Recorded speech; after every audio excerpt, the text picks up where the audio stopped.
So this neck has frets that have been installed, and they're all seated nicely after a little bit of work. We've also taken those pliers and cut them as flush to the end of the neck, or the edge of the neck, as we could get. But even after doing that, they still hang out just a little bit. So if you run your finger along here, it's quite sharp. You can see it leaves a little mark on my hand.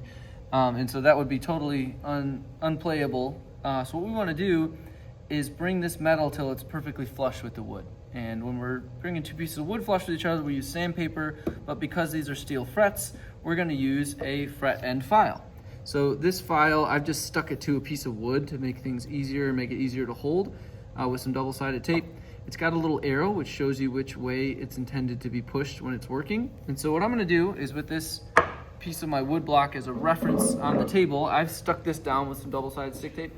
I'm going to start very gently, because if one fret is sticking out more than another, I don't want to catch on that and pull it out of its seat and have to re-add that fret again. So I'm going to just very gently sort of run this along, and I'm almost as if I'm having it do like a little wheelie, so that that front edge doesn't want to catch and dig in on one of these frets. So I've got it angled just slightly out, not a lot of pressure, and I'm going to run it all the way along my fretboard. This is a little bit rough at first, but the further along you get, the faster you'll be able to go, because there won't be such dramatic stick out on whichever frets are sticking out the most. Like this one's pretty bad. It's going to start to fall in line with the others, and it won't be so bad. So just going to go light. Already it's getting a bit better. You can see I keep catching on these two in the middle. Getting a little better.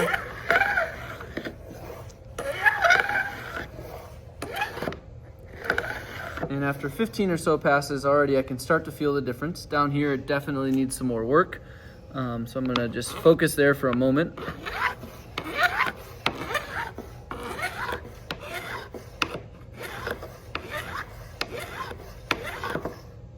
And that's starting to feel a lot better, but that's the basic process. It's a one-directional filing.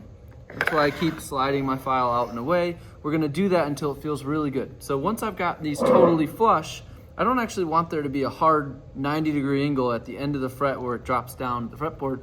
I want to break that angle just slightly, or chamfer it.